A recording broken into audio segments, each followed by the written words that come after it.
وَأَقِيمُوا الصَّلَاةَ وَآتُوا الزَّكَاةَ وَأَطِيعُوا الرَّسُولَ لَعَلَّكُمْ تُرْحَمُونَ لَا تَحْسَبَنَّ الَّذِينَ كَفَرُوا مُعْجِزِينَ فِي الْأَرْضِ وَمَأْوَاهُمُ النَّارُ وَلَبِئْسَ الْمَصِيرُ۔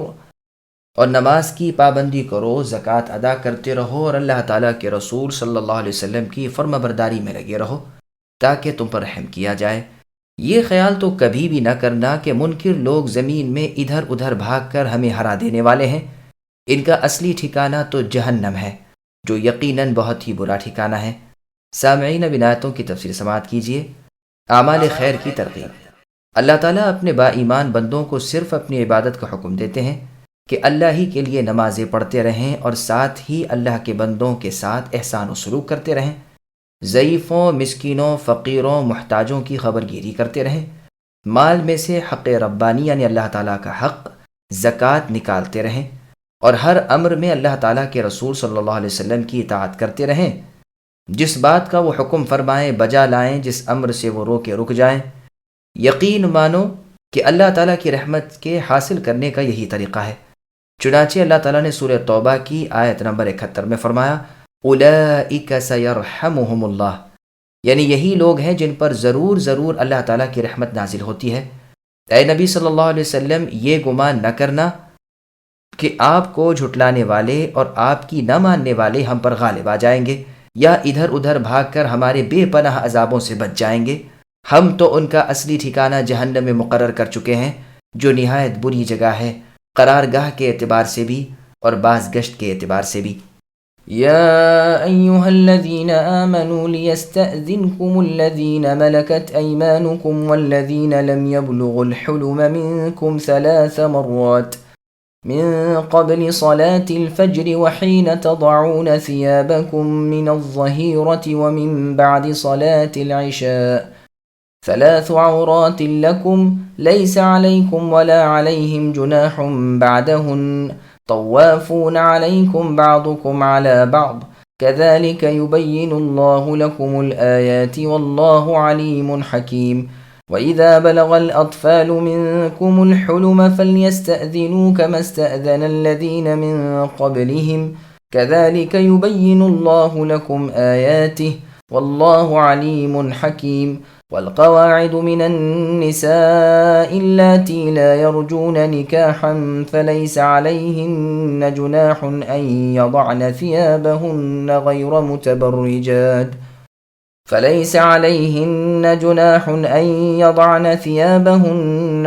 متبرجات بزينة وأن يستعففن خير لهن والله سميع عليم۔ اے ایمان والو، تم سے تمہاری ملکیت کے غلاموں کو اور انہیں بھی جو تم میں سے بلوغت کو نہ پہنچے ہوں اپنے آنے کے 3 وقتوں میں اجازت حاصل کرنی ضروری ہے۔ نماز فجر سے پہلے اور ظہر کے وقت جب کہ تم اپنے کپڑے اتار رکھتے ہو، اور عشاء کی نماز کے بعد، یہ تینوں وقت تمہاری خلوت اور پردے کے ہیں۔ ان وقتوں کے ماں سوا نہ تو تم پر کوئی گناہ ہے نہ ان پر، تم سب آپس میں ایک دوسرے کے پاس بکثرت آنے جانے والے ہو ہی۔ اللہ تعالیٰ اس طرح کھول کر اپنے احکام تم سے بیان فرما رہے ہیں۔ اللہ تعالیٰ پورے علم اور کامل حکمت والے ہیں۔ تم میں کے بچے بھی جب بلوغت کو پہنچ جائیں تو جس طرح ان سے پہلے کے بڑے لوگ اجازت مانگ لیا کرتے ہیں، انہیں بھی اجازت مانگ کر آنا چاہیے۔ اللہ تعالیٰ تم سے اسی طرح اپنی آیتیں بیان فرماتے ہیں۔ اللہ تعالیٰ ہی حلم حکمت والے ہیں۔ بوڑھی بڑی عورتیں جنہیں نکاح کی امید و خواہش ہی نہ رہی ہو، وہ اگر اپنے کپڑے اتار رکھیں تو ان پر کوئی گناہ نہیں، یعنی سر کا دوپٹہ، بشرط یہ کہ وہ اپنا بناؤ سنگار ظاہر کرنے والیاں نہ ہوں، لیکن تاہم اگر ان سے بھی احتیاط رکھیں تو ان کے لیے بہت افضل ہے۔ اللہ تعالیٰ ہے سنتے اور جانتے۔ سامعین، اب ان آیتوں کی تفسیر سماعت کیجیے۔ بلا اجازت گھروں میں داخلہ ممنوع ہے۔ اس آیت میں قریبی رشتہ داروں کو بھی حکم ہو رہا ہے کہ وہ بھی اجازت حاصل کر کے آیا کریں۔ اس سے پہلے کہ اس سورت کی شروع کی آیت میں جو حکم تھا وہ اجنبیوں کے لیے تھا۔ پس اللہ تعالیٰ فرماتے ہیں کہ 3 وقتوں میں غلاموں کو بلکہ نابالغ بچوں کو بھی اجازت مانگنی چاہیے۔ صبح کی نماز سے پہلے کیونکہ وہ سونے کا وقت ہوتا ہے، اور دوپہر کو جبکہ انسان 2 گھڑی راحت حاصل کرنے کے لیے عموماً اپنے گھر میں بالائی کپڑے اتار کر سوتا ہے، اور عشاء کی نماز کے بعد کیونکہ وہ بھی بال بچوں کے ساتھ سونے کا وقت ہے۔ بس 3 وقتوں میں نامعلوم انسان بے فکری سے اپنے گھر میں کس حالت میں ہو، اس لیے گھر کی لونڈی، غلام اور چھوٹے بچے بھی بے اطلاع ان وقتوں میں چپ چاپ نہ گھس آئیں۔ ہاں، ان خاص وقتوں کے علاوہ انہیں آنے کی اجازت مانگنے کی ضرورت نہیں، کیونکہ ان کا آنا جانا تو ضروری ہے، بار بار کے آنے جانے والے ہیں۔ ہر وقت کی اجازت طلب ان کے لیے اور نیز تمہارے لیے بڑی حرج کی چیز ہوگی۔ چنانچہ سنن ابی داؤد نیز سنن ترمذی میں ہے، رسول اللہ نے فرمایا کہ بلی نجس یعنی ناپاک اور پلید نہیں، وہ تو تمہارے گھروں میں تمہارے آس پاس گھومنے پھرنے والی ہے۔ حکم تو یہی ہے اور عمل اس پر بہت کم ہے۔ ابن عباس رضی اللہ عنہما فرماتے ہیں 3 آیتوں پر عموماً لوگوں نے عمل کرنا چھوڑ رکھا ہے۔ ایک تو یہی آیت اور سورہ نساء کی آیت نمبر 8 جس میں اللہ نے فرمایا وَإِذَا حَضَرَ الْقِسْمَةَ، اور سورہ حجرات کی آیت نمبر 13 اِنَّ أَكْرَمَكُمْ۔ شیطان لوگوں پر چھا گیا اور انہیں ان آیتوں پر عمل کرنے سے غافل کر دیا، گویا ان پر ایمان ہی نہیں۔ میں نے تو اپنی اس لونڈی سے بھی کہہ رکھا ہے کہ ان تینوں وقتوں میں بے اجازت ہرگز نہ آئے۔ پہلی آیت میں تو ان تینوں وقتوں میں لونڈی، غلاموں اور نابالغ بچوں کو بھی اجازت لینے کا حکم ہے۔ دوسری آیت میں ورثے کی تقسیم کے وقت جو قرابت دار اور یتیم مسکین آ جائیں انہیں اللہ تعالیٰ کے نام پر کچھ دے دینے اور ان سے نرمی سے بات کرنے کا حکم ہے۔ اور تیسری آیت میں حسب نسب پر فخر نہ کرنے بلکہ قابل اکرام خوف الہی کے ہونے کا ذکر ہے۔ چنانچہ تفسیر ابن جریر طبری میں ہے کہ شعبی رحمہ اللہ سے کسی نے پوچھا کہ کیا یہ آیت منسوخ ہو گئی ہے؟ آپ نے فرمایا ہرگز نہیں۔ اس نے کہا پھر لوگوں نے اس پر عمل کیوں چھوڑ رکھا ہے؟ فرمایا اللہ تعالیٰ سے توفیق طلب کرنی چاہیے کہ ان آیتوں پر عمل کی وہ ہمیں توفیق بخشے۔ ابن عباس رضی اللہ عنہ فرماتے ہیں اس آیت پر عمل کر کے ترک کی ایک بڑی وجہ مالداری اور فراخی ہے۔ پہلے تو لوگوں کے پاس اتنا بھی نہ تھا کہ اپنے دروازوں پر پردے لٹکا لیتے، یا کشادہ گھر کئی الگ الگ کمروں والے ہوتے تو بسا اوقات لونڈی غلام بے خبری میں چلے آتے، اور شوہر بیوی مشغول ہوتے تو آنے والے بھی شرما جاتے اور گھر والوں پر بھی شاخ گزرتا۔ اب جب کہ اللہ تعالیٰ نے مسلمانوں کو کشادگی دی، کمرے جدا گانا بن گئے، دروازے باقاعدہ لگ گئے، دروازوں پر پردے پڑ گئے تو محفوظ ہو گئے، حکم الہی کی مصلحت پوری ہو گئی، اس لیے اجازت کی پابندی اٹھ گئی اور لوگوں نے اس میں سستی اور غفلت شروع کر دی۔ یہ روایت سنن ابی داؤد کی ہے۔ سدی رحمہ اللہ فرماتے ہیں یہی 3 وقت ایسے ہیں کہ انسان کو ذرا فرصت ہوتی ہے، گھر میں ہوتا ہے، اللہ جانے کس حالت میں ہو، اس لیے لونڈی غلاموں کو بھی اجازت کا پابند کر دیا، کیونکہ اسی وقت میں عموماً لوگ اپنے گھر والیوں سے ملتے ہیں یعنی ان سے جمع کرتے ہیں، تاکہ نہا دھو کر بآرام گھر سے نکلیں اور نمازوں میں شامل ہوں۔ اس آیت کے منسوخ نہ ہونے پر اس آیت کے خاتمے کے الفاظ بھی دلالت کرتے ہیں کہ اسی طرح اللہ تعالیٰ اپنی آیتیں بیان کرتے ہیں اور اللہ تعالیٰ علم والے اور حکمت والے ہیں۔ ہاں، جب بچے بلوغت کو پہنچ جائیں تو پھر انہیں ان تینوں وقتوں کے علاوہ اور وقتوں میں بھی اجازت لینی چاہیے۔ چھوٹے بچوں کو گھر میں اپنے ماں باپ کے پاس جانے کے لیے بھی ان 3 وقتوں میں جن کا بیان اوپر گزرا اجازت مانگنی ضروری ہے، لیکن بعد از بلوغت تو ہر وقت اطلاع کر کے ہی جانا چاہیے، جیسے کہ اور بڑے لوگ اجازت مانگ کر آتے ہیں، خواہ اپنے ہوں خواہ پرائے۔ جو بڑھیا عورتیں اس عمر کو پہنچ جائیں کہ نہ اب انہیں مرد کی خواہش رہے، نہ نکاح کی توقع، حیض بند ہو جائے، عمر سے اتر جائیں تو ان پر پردے کی وہ پابندیاں نہیں جو اور جوان عورتوں اور بچیوں پر ہیں۔ ابن عباس رضی اللہ عنہ فرماتے ہیں آیت وَقُلْ لِلْمُؤْمِنَاتِ سے یہ آیت مستثنیٰ ہے۔ ابن مسعود رضی اللہ عنہ سے روایت ہے کہ ایسی عورتوں کو اجازت ہے کہ وہ برقع اور چادر اتار دیا کریں، صرف دوپٹے میں اور کرتے پاجامے میں رہیں۔ آپ کی قرات بھی اَیَّضَعْنَ مِنْ ثِيَابِهِنَّ ہے، مراد اس سے دوپٹے کے اوپر کی چادر ہے۔ تو بڑھیا عورتیں جب کہ موٹا چوڑا دوپٹہ اوڑے ہوئے ہوں تو انہیں اس کے اوپر اور چادر ڈالنا ضروری نہیں، لیکن مقصود اس سے بھی اظہار زینت نہ ہو۔ عائشہ رضی اللہ عنہا سے جب اس قسم کے سوالات عورتوں نے کیے تو آپ رضی اللہ عنہ نے فرمایا تمہارے لیے بناؤ سنگار بے شک حلال طیب ہے، لیکن غیر مردوں کی آنکھیں ٹھنڈی کرنے کے لیے نہیں۔ حذیفہ بن یمان رضی اللہ عنہ کی بیوی صاحبہ جب بالکل بڑھیا پھوس ہو گئی تو آپ نے اپنے غلام کے ہاتھوں اپنے سر کے بالوں میں مہندی لگوائی۔ جب ان سے اس کا سوال کیا گیا تو فرمایا کہ میں ان عمر رسیدہ عورتوں میں ہوں جنہیں خواہش نہیں رہی۔ آخر میں فرمایا گو چادر کا نہ لینا ان بڑی بوڑھی عورتوں کے لیے جائز ہے، مگر تاہم افضل یہی ہے کہ چادروں اور برقعوں میں ہی رہیں، اللہ تعالیٰ خوب سننے والے، خوب جاننے والے ہیں۔ ليس على الأعمى حرج ولا على الأعرج حرج ولا على المريض حرج ولا على أنفسكم أن تأكلوا من بيوتكم أو بيوت آبائكم أو بيوت أمهاتكم أو بيوت إخوانكم أو بيوت أخواتكم أو بيوت أعمامكم أو بيوت عماتكم أو بيوت أخوالكم أو بيوت خالاتكم أو ما ملكتم مفاتحه أو صديقكم. ليس عليكم جناح أن تأكلوا جميعا أو أشتاتا فإذا دخلتم بيوتا فسلموا على أنفسكم تحية من عند الله مباركة طيبة كذلك يبين الله لكم الآيات لعلكم تعقلون۔ اندھے پر، لنگڑے پر، بیمار پر اور خود تم پر مطلقاً کوئی حرج نہیں کہ تم اپنے گھروں سے کھا لو، یا اپنے باپوں کے گھروں سے، یا اپنی ماؤں کے گھروں سے، یا اپنے بھائیوں کے گھروں سے، یا اپنی بہنوں کے گھروں سے، یا اپنے چچاؤں کے گھروں سے، یا اپنی پھوپھیوں کے گھروں سے، یا اپنے ماموؤں کے گھروں سے، یا اپنی خالاؤں کے گھروں سے، یا ان گھروں سے جن کی کنجیوں کے مالک تم ہو، یا اپنے دوستوں کے گھروں سے کھا لو۔ تم پر اس میں بھی کوئی گناہ نہیں کہ تم سب ساتھ بیٹھ کر کھانا کھاؤ یا الگ الگ۔ پس جب تم گھروں میں جانے لگو تو اپنے والوں کو سلام کر لیا کرو، دعائے خیر ہے جو بابرکت اور پاکیزہ ہے، اللہ تعالیٰ کی طرف سے نازل شدہ۔ یوں ہی اللہ تعالیٰ کھول کھول کر تم سے اپنے احکام بیان فرما رہے ہیں تاکہ تم خوب سمجھ لو۔ سامعین، اب اس آیت کی تفسیر سماعت کیجیے۔ قریبی رشتہ داروں کے گھر اور متعلقہ آداب۔ اس آیت میں جس حرج کے نہ ہونے کا ذکر ہے اس کی بابت عطا رحمہ اللہ وغیرہ تو فرماتے ہیں مراد اس سے اندھے، لولے، لنگڑے کا جہاد میں نہ آنا ہے۔ جیسے کہ سورہ فتح میں ہے تو یہ لوگ اگر جہاد میں شامل نہ ہوں تو ان پر بوجہ ان کے معقول شرعی عذر کے کوئی حرج نہیں۔ سورہ براءہ یعنی سورہ توبہ کی آیت نمبر 91 لیس علی الضعفاء میں ہے کہ بوڑھے، بڑوں پر اور بیماروں پر اور مفلسوں پر جبکہ وہ تہہ دل سے دین الہی کے اور رسول اللہ کے خیر خواہ ہوں کوئی حرج نہیں، بھلے لوگوں پر کوئی سرزنش نہیں، اللہ غفور رحیم ہے۔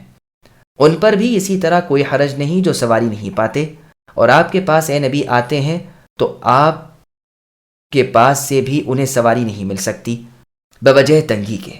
سعید رحمہ اللہ وغیرہ فرماتے ہیں کہ لوگ اندھوں، لولوں، لنگڑوں اور بیماروں کے ساتھ کھانا کھانے میں حرج جانتے تھے کہ ایسا نہ ہو وہ کھا نہ سکیں اور ہم زیادہ کھا لیں یا اچھا کھا لیں، تو اس آیت میں انہیں اجازت ملی کہ اس میں تم پر کوئی حرج نہیں۔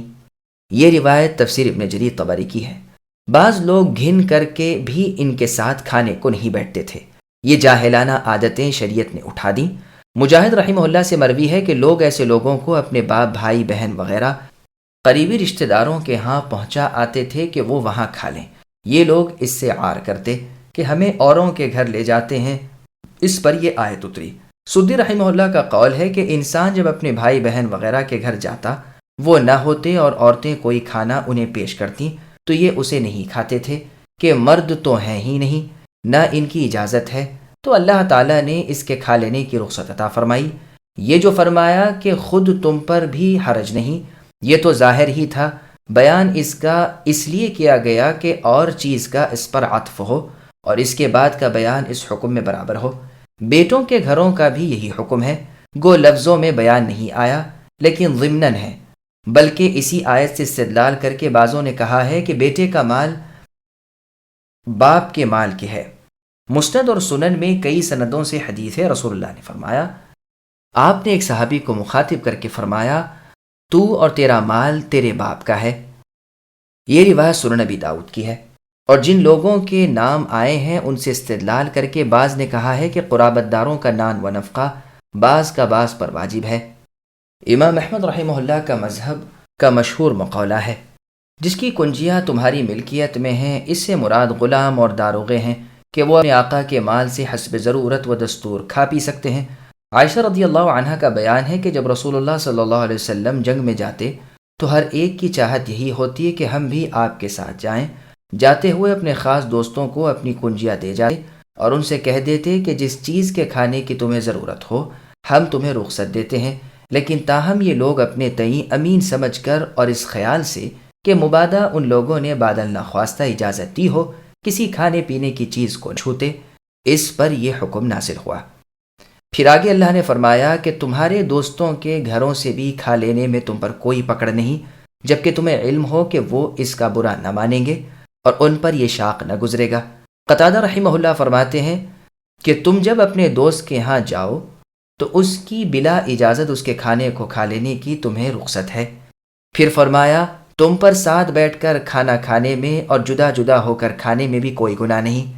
ابن عباس رضی اللہ عنہ فرماتے ہیں کہ جب سورہ نساء کی آیت نمبر 29 یا ایھا الذین آمنوا لا تأکلوا اموالکم بینکم بالباطل اتری، یعنی اے ایمان والو ایک دوسرے کا مال ناحق نہ کھاؤ، تو صحابہ رضی اللہ عنہم نے آپس میں کہا کہ کھانے پینے کی چیزیں بھی مال ہیں، تو ہمیں یہ بھی حلال نہیں کہ ایک دوسرے کے ساتھ کھائیں، چنانچہ وہ اس سے بھی رک گئے۔ اس پر یہ آیت اتری۔ یہ روایت تفسیر میں جریر طبری کی ہے۔ اسی طرح خود ہی تنہا کھا جانے کو بھی ناپسند کرتے تھے، جب تک کوئی ساتھ نہ ہو نہ کھاتے تھے، اس لیے اللہ تعالیٰ نے اس حکم میں دونوں باتوں کی اجازت دی، یعنی دوسروں کے ساتھ کھانے کی اور تنہا کھانے کی۔ قبیلے بنو کنانا کے لوگ خصوصیت سے اس مرض میں مبتلا تھے، بھوکے ہوتے تھے لیکن جب تک ساتھ کھانے والا کوئی نہ ہو کھاتے نہ تھے، سواری پر سوار ہو کر ساتھ کھانے والے کی تلاش میں نکلتے تھے۔ پس اس آیت میں اللہ تعالیٰ نے تنہا کھانے کی رخصت نازل فرما کر جاہلیت کی یہ سخت رسم مٹا دی۔ اس آیت میں گو تنہا کھانے کی رخصت ہے، لیکن یہ یاد رہے کہ لوگوں کے ساتھ مل کر کھانا افضل ہے اور زیادہ برکت بھی اسی میں ہے۔ چنانچہ سنن ابن ماجہ وغیرہ میں ہے کہ رسول اللہ صلی اللہ علیہ وسلم نے فرمایا مل کر کھاؤ تنہا نہ کھاؤ، برکت مل بیٹھنے میں ہے۔ پھر تعلیم ہوئی کہ گھروں میں سلام کر کے جایا کرو۔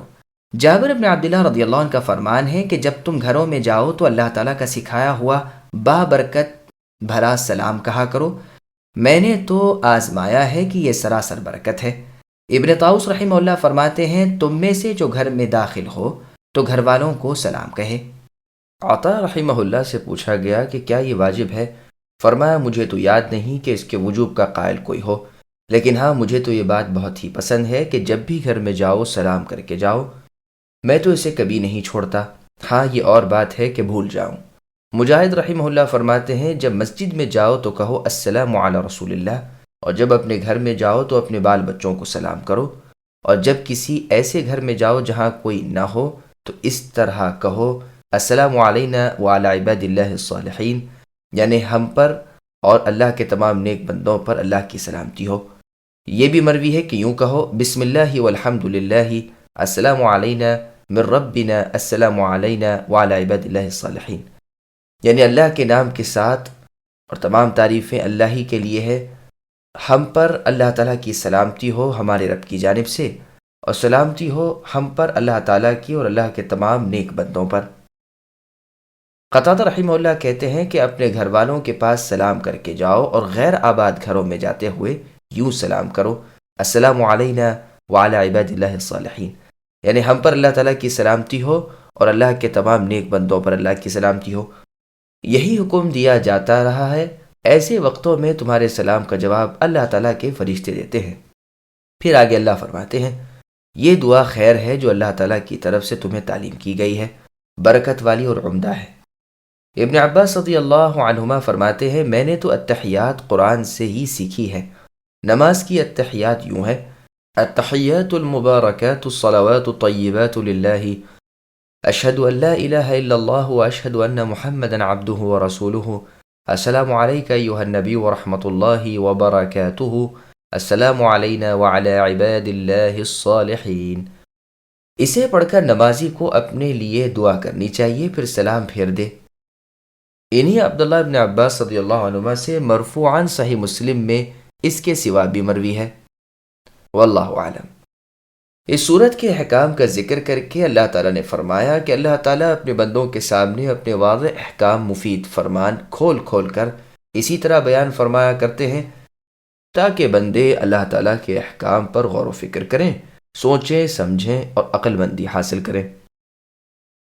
إنما المؤمنون الذين آمنوا بالله ورسوله وإذا كانوا معه على أمر جامع لم يذهبوا حتى يستأذنوه إن الذين يستأذنونك أولئك الذين يؤمنون بالله ورسوله فإذا استأذنوك لبعض شأنهم فأذن لمن شئت منهم واستغفر لهم الله إن الله غفور رحيم لا تجعلوا دعاء الرسول بينكم كدعاء بعضكم بعضا قد يعلم الله الذين يتسللون منكم لواذا فليحذر الذين يخالفون عن أمره أن تصيبهم فتنة أو يصيبهم عذاب أليم۔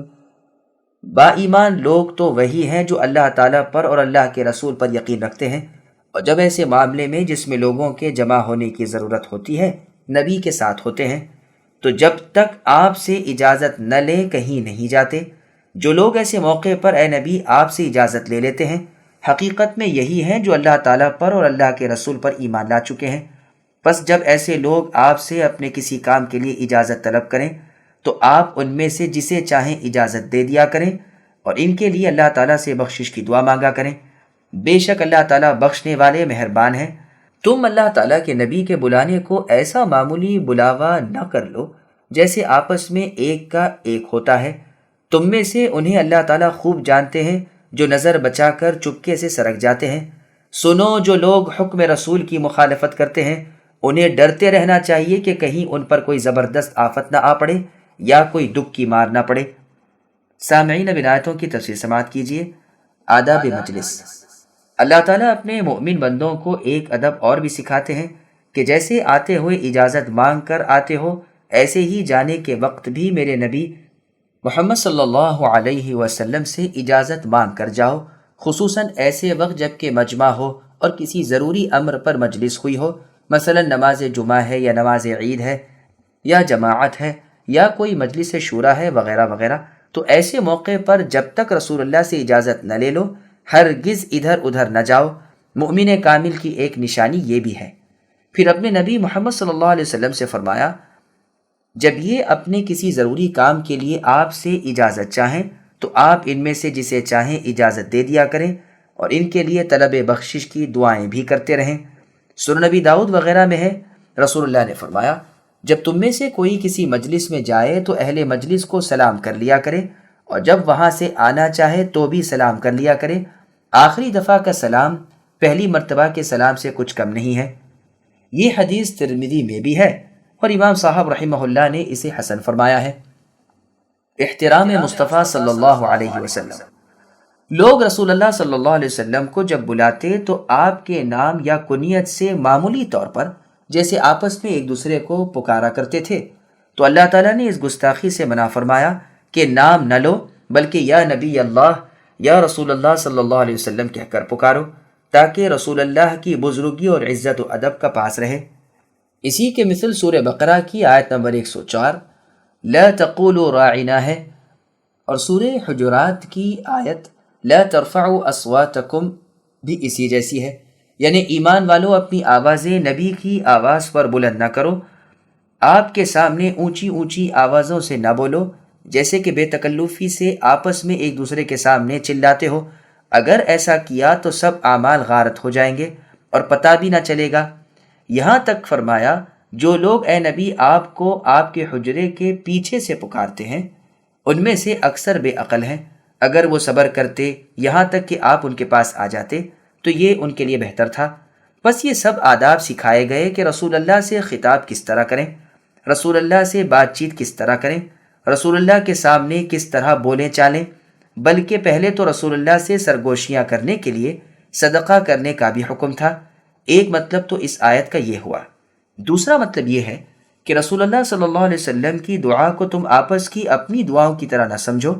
رسول اللہ کی دعا تو مقبول و مستجاب ہے۔ خبردار، کبھی ہمارے نبی صلی اللہ علیہ وسلم کو تکلیف نہ دینا، کہیں ایسا نہ ہو کہ ان کے منہ سے کوئی کلمہ نکل جائے تو تہس نہس ہو جاؤ۔ اس سے اگلے جملے کی تفسیر میں مقاتل ابن حیان رحمہ اللہ فرماتے ہیں، جمعے کے دن خطبے میں بیٹھا رہنا منافقوں پر بہت بھاری پڑتا تھا، اور مسجد میں آ جانے اور خطبہ شروع ہو جانے کے بعد کوئی شخص بغیر رسول اللہ کی اجازت کے نہیں جا سکتا تھا۔ جب کسی کو کوئی ایسی ہی ضرورت ہوتی تو اشارے سے رسول اللہ سے اجازت چاہتا اور رسول اللہ اجازت دے دیتے، اس لیے کہ خطبے کی حالت میں بولنے سے جمعہ باطل ہو جاتا ہے۔ تو یہ منافق آڑ ہی آڑ میں نظریں بچا کر سرک جاتے تھے۔ سدی رحمہ اللہ فرماتے ہیں جماعت میں جب یہ منافق ہوتے تو ایک دوسرے کی آڑ لے کر بھاگ جاتے، اللہ تعالیٰ کے پیغمبر صلی اللہ علیہ وسلم سے اور اللہ تعالیٰ کی کتاب سے ہٹ جاتے، صف سے نکل جاتے، خلاف پر آمدہ ہو جاتے۔ جو لوگ امر رسول کا، آپ کی سنت کا، رسول کا، فرمان رسول کا، طریقہ رسول کا، شریعت رسول کا خلاف کریں وہ سزا یاب ہوں گے۔ انسان کو اپنے اقوال و افعال رسول اللہ صلی اللہ علیہ وسلم کی سنتوں اور حدیثوں سے ملانے چاہیے، جو موافق ہوں اچھے ہیں، جو موافق نہ ہو مردود ہیں۔ بخاری اور مسلم میں ہے کہ رسول اللہ صلی اللہ علیہ وسلم فرماتے ہیں جو ایسا عمل کرے جس پر ہمارا حکم نہ ہو وہ مردود ہے۔ ظاہر یا باطن میں جو بھی شریعت محمدیہ صلی اللہ علیہ وسلم کے خلاف کرے اس کے دل میں کفر و نفاق، بدعت و برائی کا بیج بو دیا جاتا ہے، یا اسے سخت عذاب ہوتا ہے، یا تو دنیا میں ہی قتل، قید، حد وغیرہ سے، یا آخرت میں عذاب اخروی سے۔ مسند احمد میں حدیث ہے کہ رسول اللہ صلی اللہ علیہ وسلم فرماتے ہیں میری اور تمہاری مثال ایسی ہے جیسے کسی شخص نے آگ جلائی، جب وہ روشن ہوئی تو پتنگوں پروانوں کا اجتماع ہو گیا اور وہ دھڑا دھڑ اس میں گرنے لگے۔ اب یہ انہیں ہر چند روک رہا ہے، لیکن وہ ہیں کہ شوق سے اس میں گرے جاتے ہیں اور اس شخص کے روکنے سے نہیں رکتے۔ یہی حالت میری اور تمہاری ہے کہ تم آگ میں گرنا چاہتے ہو اور میں تمہاری کولیاں بھر بھر کر تمہیں اس سے روک رہا ہوں کہ آگ میں نہ گھسو، آگ سے بچو، لیکن تم میری نہیں مانتے اور اس آگ میں گھسے چلے جا رہے ہو۔ یہ حدیث بخاری اور مسلم میں بھی ہے۔ ألا إن لله ما في السماوات والأرض قد يعلم ما أنتم عليه ويوم يرجعون إليه فينبئهم بما عملوا والله بكل شيء عليم۔ آگاہ ہو جاؤ کہ آسمان و زمین میں جو کچھ ہے سب اللہ تعالیٰ ہی کا ہے، جس روش پر تم ہو وہ اسے بخوبی جانتے ہیں، اور جس دن یہ سب اللہ کی طرف لوٹائے جائیں گے اس دن ان کو ان کے کیے سے وہ اللہ تعالیٰ خبردار کر دیں گے، اور اللہ تعالیٰ سب کچھ جاننے والے ہیں۔ سامعین اب اس آیت کی تفسیر سماعت کیجیے۔ ہر ایک کی حرکت کو اللہ تعالیٰ بخوبی جانتے ہیں۔ مالک زمین و آسمان، عالم الغیب و حاضر، بندوں کے چھپے کھلے اعمال کے جاننے والے اللہ تعالیٰ ہی ہیں۔ قد یعلمو میں قد تحقیق کے لیے ہے، جیسے سورہ نور کی آیت نمبر 63 قد یعلم اللہ الذین میں، اور جیسے سورہ احزاب کی آیت نمبر 18 قد یعلم اللہ المعوقین میں، اور جیسے سورہ مجادلہ کی آیت نمبر 1 قد سمع اللہ میں، اور جیسے سورہ انعام کی آیت نمبر 33 قد نعلم انہ میں، اور جیسے سورہ بقرہ کی آیت نمبر 144 قد نرا میں، اور جیسے مؤذن کہتا ہے قد قامت الصلاۃ۔ تو اللہ تعالیٰ فرماتے ہیں کہ جس حال پر تم ہو، جن اعمال و عقائد کے تم ہو، اللہ پر خوب روشن ہے۔ آسمان و زمین کا ایک ذرہ بھی اللہ تعالیٰ پر پوشیدہ یعنی چھپا ہوا نہیں۔ جو عمل تم کرو، جو حالت تمہاری ہو، اللہ تعالیٰ پر سب کچھ کھلا اور آیا ہے۔ کوئی ذرہ اللہ سے چھپا ہوا نہیں۔ ہر چھوٹی بڑی چیز کتاب مبین میں محفوظ ہے۔ بندوں کے تمام خیر و شر کے وہ عالم ہے۔ کپڑوں میں ڈھک جاؤ، چھپ لکھ کر کچھ کرو، پوشیدگی اور ہر ظاہر اللہ پر یکساں ہے۔ سرگوشیاں اور بلند آواز کی باتیں اللہ کے کانوں میں ہیں۔ تمام جانداروں کے روزی رساں وہی تو ہیں۔ ہر ایک جاندار کے ہر حال کو وہ جاننے والے ہی ہیں، اور سب کچھ لوح محفوظ میں پہلے سے ہی درج ہے۔ غیب کی کنجیاں اللہ ہی کے پاس ہیں، جنہیں اللہ کے سوا کوئی اور نہیں جانتا۔ خشکی تری کی ہر چیز کو وہ جانتے ہیں۔ کسی پتے کا جھڑنا اللہ کے علم سے باہر نہیں۔ زمین کے اندھیروں کے اندر کا دانہ اور کوئی تر و خشک چیز ایسی نہیں جو کھلی کتاب میں نہ ہو۔